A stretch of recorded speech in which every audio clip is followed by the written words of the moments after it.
My name is Audrey Crawford. I'm 32 years old. And 2 months ago, on Thanksgiving night, my parents handed my sister a $13,000 Caribbean cruise and handed me a crumpled $2 lottery ticket. 30 relatives were sitting around that table. 30 people watched my mother smile at me and say, "This is all that's appropriate for your situation, Audrey." Everyone laughed. My sister Vivian laughed. Her husband, Marcus, laughed. Even some relatives who knew better looked down at their plates and smiled awkwardly. I remember holding that little ticket between my fingers. It was bent. The corner was torn. And for a moment, I actually felt embarrassed. Not because of the lottery ticket, because I realized my parents had spent my entire life teaching me exactly what they thought I was worth. Vivian was the successful daughter. Vivian was the beautiful daughter. Vivian was the daughter who deserved vacations, expensive gifts, attention, and praise.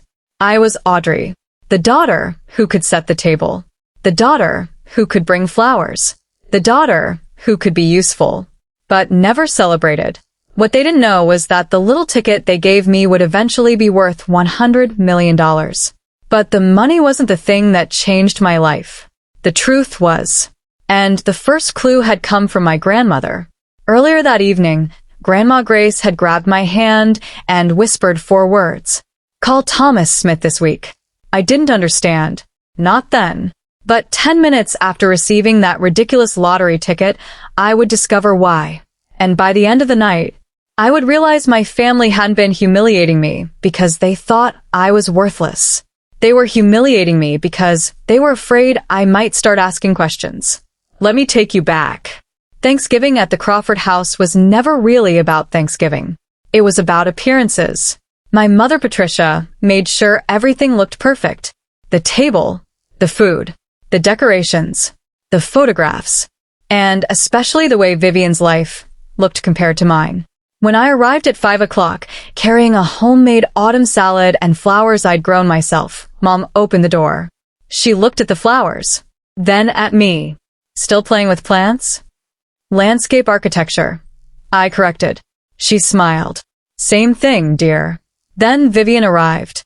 Mom practically ran across the house. "There's my girl." She hugged her, complimented her dress, asked about the cruise, asked about Marcus, asked about the children. I stood there holding my flowers, invisible. Later, while setting the table, I overheard them discussing the Caribbean trip. 14 days. First class. December 15th. $13,000. What about Audrey? Vivian asked. There was silence. Then Dad said, "She's busy with work." That was their explanation. They hadn't asked me. They had simply decided I wasn't worth including. I walked into the kitchen. "I'm not invited?" Mom immediately smiled. "Sweetheart, it's really more of a family celebration." I almost laughed. More of a family celebration. I was their daughter, but apparently not the right kind. Before I could answer, I noticed Grandma Grace standing in the hallway. She was holding her walker. She looked at me. Then she squeezed my hand. "Call Thomas Smith this week." "Who?" She didn't answer. Mom immediately stepped between us. "Mother, you need to rest." Grandma looked back at me, then toward her old leather handbag. Then she was gone. A few minutes later, Dad stood up and raised his glass. "Family is everything." Everyone applauded. I remember looking around that room. 30 people. 30 witnesses. Then came the gifts. Vivian received the cruise. Everyone cheered. She cried. Marcus hugged my parents.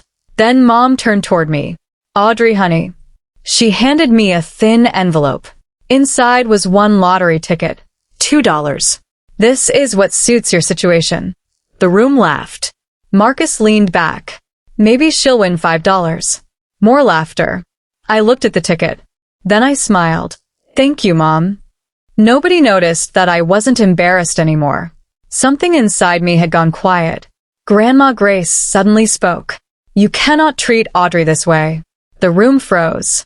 Mom immediately tried to silence her. But Grandma wasn't finished. Not in front of everyone. Mom walked her away. Before the bedroom door closed, Grandma looked back at me, then at her handbag. I understood. Something was inside that bag. Something she wanted me to find. After most of the family left, I stayed behind to help clean. As usual, I carried dishes into Dad's study. That's when I saw the paperwork. Bills. Collection notices. And one loan agreement. $180,000. Borrower, Gerald Crawford. Cosigner, Marcus Pierce. I turned the page. My stomach dropped. The collateral was Grandma Grace's house. The same house where my mother had grown up. The house Grandma had owned for 50 years. And beneath the loan agreement was a document transferring interest in the property. Grandma's signature was on it. Dated 6 months earlier. The same week she had been hospitalized. The same week she'd been heavily medicated after fall. I took photographs of every page. I didn't know what I was going to do. But suddenly the $2 lottery ticket made sense. They weren't simply cruel. Something was happening behind the scenes. And I was the one person they didn't want looking closely. 1 week later, I called Aunt Marlene. Aunt Marlene, is Dad in trouble? Silence. Then she whispered, "Don't talk about this on the phone." Why? Because there are things you don't know about Marcus. My heart started pounding. What things? Meet me Saturday. Before she hung up, she said, "Don't trust him." I sat at my kitchen table. The lottery ticket was still sitting beside my coffee cup. I'd completely forgotten about it. I picked it up. Then I opened the Mega Millions app. I entered the numbers. The first number matched. Then the second. Then the third. I stopped breathing. Fourth. Fifth. Sixth. I refreshed the screen. Same numbers. I checked the official website. Same numbers. $100 million. I sat completely still. I didn't scream. I didn't cry. I didn't call Mom. I didn't call Vivian. I didn't call Mark. I just stared at that little piece of paper. The ticket they had given me as a joke had just changed my life. But instead of thinking about what I could buy, I thought about Grandma and her 4 words, "Call Thomas Smith." So I did. And when Thomas answered, he said something that made the lottery suddenly feel like the least important secret in my life. "Audrey, your grandmother has been waiting for you to call." Thomas Smith's office was in an old brick building downtown. It smelled like leather, paper, and coffee. He looked at me for several seconds before speaking. "You won." I nodded. $100 million. "I know." He smiled slightly. "Your grandmother knew something like this might happen." I frowned. "What does that mean?" He opened a folder. Inside was a trust document. My name was on it. "What is this?" "Your grandmother established this 10 years ago." I stared at the number. $500,000. A trust in my name. I had never known about it. Why didn't she tell me? Because she was afraid. Of my mother? Thomas nodded. Your grandmother believed your mother would try to control the money. I couldn't speak. Then he opened another folder. The house is more complicated. I already knew what he meant. The deed. Yes. I showed him the photographs I'd taken. Thomas studied them. This transfer occurred while your grandmother was hospitalized? Yes. And she was heavily medicated? Yes. He slowly removed his glasses. Then we may have a serious problem. He explained that the circumstances surrounding the transfer could potentially support a challenge. But there was another problem. The $180,000 loan. Marcus wasn't simply a real estate consultant. He was lending money privately, at extremely high interest rates. And my father was deeply in debt. I suddenly understood why Marcus had been around my parents so much. Why he was always talking about investments. Why he seemed so interested in Grandma's property. This wasn't about Vivian's promotion. It wasn't about the cruise. It was about the house. And my parents needed the house. Thomas looked at me. With your new resources, you could pay the debt. I looked at the trust papers. Then at the lottery information. I don't want to simply pay everything. Why? Because if I pay it, they might never admit what they did. Thomas nodded. Then what do you want? I want Grandma protected. That was when I realized something. For the first time in my life, I wasn't trying to prove myself to my parents. I was trying to protect someone who had always believed in me. The next day I met Aunt Marlene. She looked exhausted. She slid into the booth across from me. Audrey, I'm sorry. For what? For staying quiet. I waited. She pulled out her phone. I saw something 2 months ago. She showed me messages. Marcus had been communicating with someone named Diana. The messages weren't business-related. They were romantic. But that wasn't the worst part. One message said, "Once the house deal closes, Gerald won't be a problem anymore." Another said, "Patricia thinks Vivian will get everything." I looked at Marlene. "What does that mean?" Marlene shook her head. "I don't know exactly." Then she said something that made my stomach turn. "Your mother doesn't know everything Marcus has been doing. So, Dad does. I think your father knows enough to be afraid." Everything suddenly became clearer. Dad had signed the loan.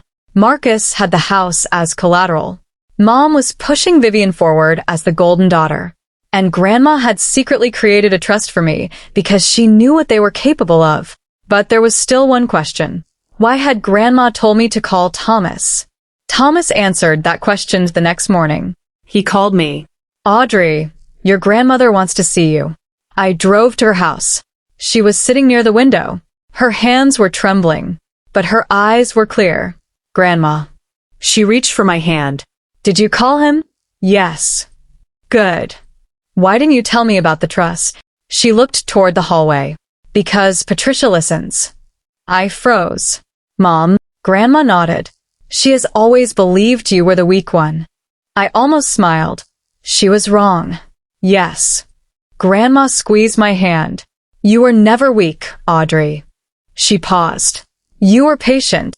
Then she looked toward the window. "There's a difference." I started crying. Not because of the money. Because somebody in my family finally said out loud what I had needed to hear for 32 years.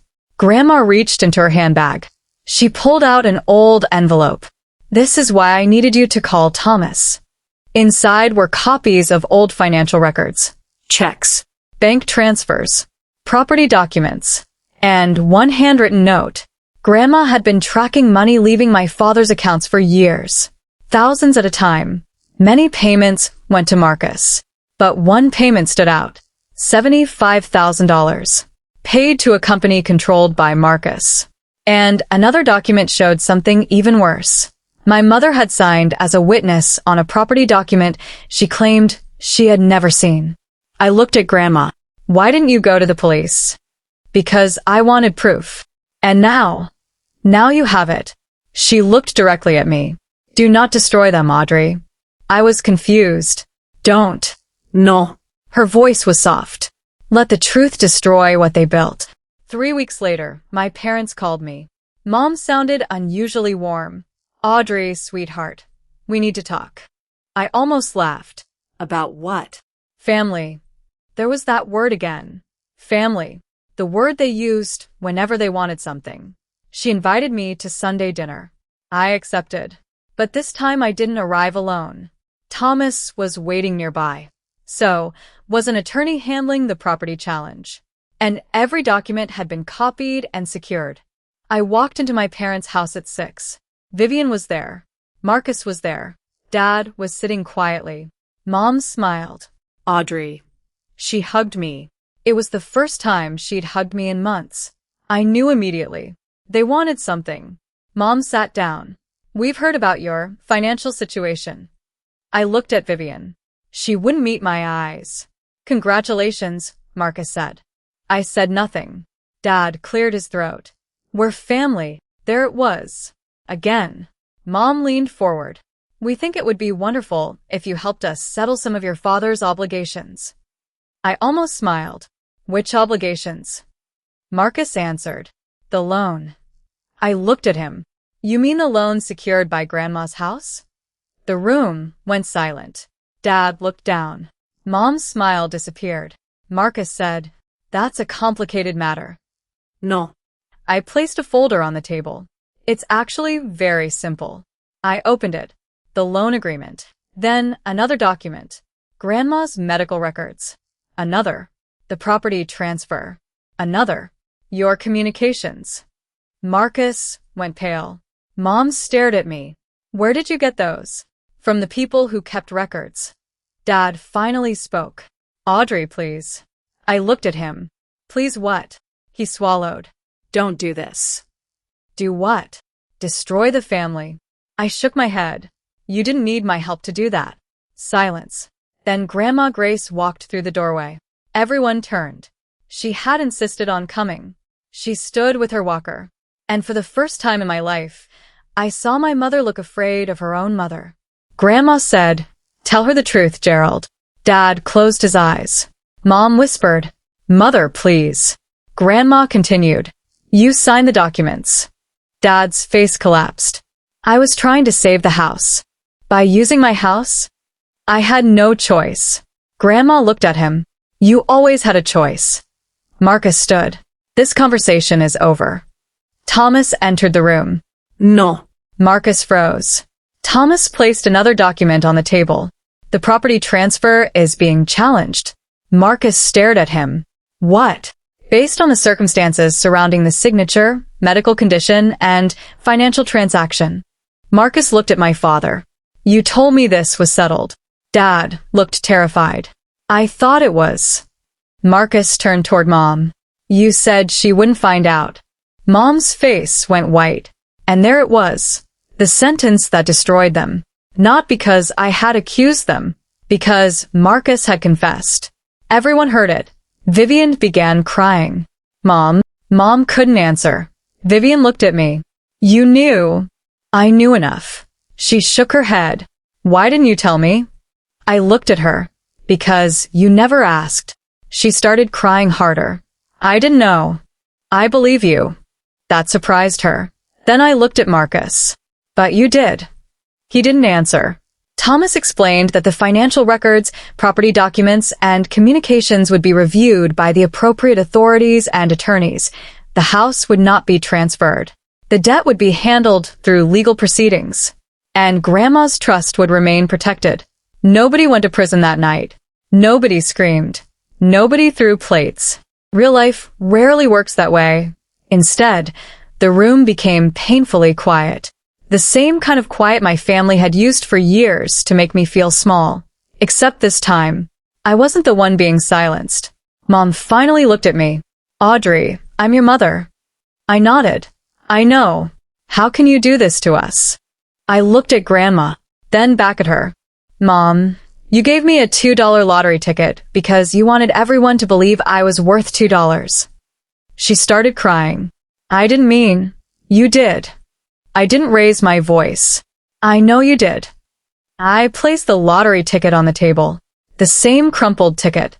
The same one they had laughed at. "Do you remember this?" Nobody answered. I picked it up. "This is the strangest gift you've ever given me." Mom looked confused. "Because you thought you were giving me something worthless." I smiled. "But you accidentally gave me the thing that taught me I didn't need your approval anymore." Grandma smiled. Dad looked away. Vivian whispered, "I'm sorry." I looked at her. "I hope you mean it." Ido. "Then prove it by becoming someone who doesn't need another person to lose, so you can feel important." She nodded. That was enough. I didn't give my parents millions. I didn't buy a mansion and park it across the street. I didn't humiliate them online. I didn't announce their secrets to the entire town. I simply protected Grandma. I protected the property. I protected the trust. And I walked away. 6 months later, Grandma still lived in her house. The property was secure. The legal case was moving forward. Dad had started paying back the legitimate debts. Marcus was no longer part of the family business. And Vivian? She finally got a job of her own. For the first time in her life, she was building something without Mom handing it to her. As for me, I kept working. I kept designing green spaces. I kept growing flowers. And I kept the lottery ticket. Not because of the $100 million. Because of what it represented. One afternoon, Grandma and I sat together in her garden. She looked at me. "Are you happy?" I thought about it. Yes. Even after everything? Because of everything. She smiled, H. Then she asked, "Do you know what the lottery really gave you?" I laughed. "Money." No. She shook her head. It gave you permission to stop begging people to see your worth. I looked at the garden, at the flowers, at the house, at the woman who had believed in me when everyone else didn't. And I finally understood. My parents thought the $2 ticket was an insult. It wasn't. It was the beginning. Because sometimes the greatest thing you can win isn't money. It's freedom. Freedom from needing approval. Freedom from chasing people who don't value you. Freedom from proving yourself to people who already decided not to see you. My family spent years teaching me that I was the less important daughter. But they were wrong. I was never less important. I was simply the daughter who learned how to stand without applause. And when everything finally fell apart, I didn't need revenge. I needed the truth. The $100 million changed my circumstances. But Grandma Grace changed my understanding of family. Because family isn't the person who gives you the biggest gift. Family isn't the person who shares your last name. And family certainly isn't the person who tells everyone you're worthless while secretly needing what you have.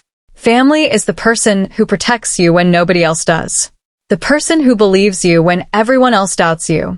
The person who sees your value before you ever see it yourself.